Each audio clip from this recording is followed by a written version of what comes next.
শ্যামাপ্রসাদ মুখার্জির ইতিহাস এবার পাঠ্যপুস্তকে আনার দাবি করলেন অর্জুন সিং।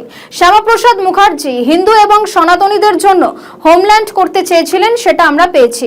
কেননা ভারতের স্বাধীনতার পর আমরা এতদিন পর্যন্ত পরাধীন ছিলাম, বিজেপি বাংলায় সরকার গড়ার পর আমরা স্বাধীনতা পেয়েছি, কথা বলেছেন অর্জুন সিং। শোনা परिवहन मंत्री अर्जुन सिंह जी का इस मंच पे स्वागत है।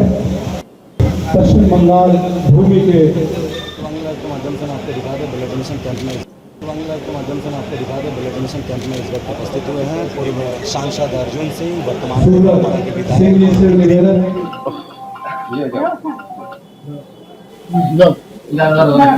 5 মিনিট 5 মিনিট শ্যামাপ্রসাদের জীবনে কি পাঠ্যপুস্তকে অন্তর্ভুক্ত করার জন্য 100% আনা উচিত। কেন আনা উচিত? আমাদের বোঝা উচিত যে আজকে বঙ্গভূমিটাকে বাঁচিয়ে রেখেছে, নাহলে এটা তো পাকিস্তান হয়ে যাবে। ওনার মতন লোক আজকে সনাতনী হিন্দুদের জন্য হোমল্যান্ড চেয়েছিলেন, আজকে হোমল্যান্ড আমরা পেয়েছি। আমরা তো আসলে সেদিন স্বাধীন হয়নি, আমরা তো এবার স্বাধীন হয়েছি। হিন্দুরা বাংলায় স্বাধীন হয়েছে এবার 2026-এ, নাহলে এর আগে মুসলমানের সাম্রাজ্য ছিল। পাঠ্যপুস্তকে অন্তর্ভুক্ত করা 100% কি করা হবে? আরে আকবর আর বাবরের কথা শুনবো, পড়বো আমরা? যতদিন পড়েছি ততদিন পড়বে, আমাদের নতুন জেনারেশন পড়বে না।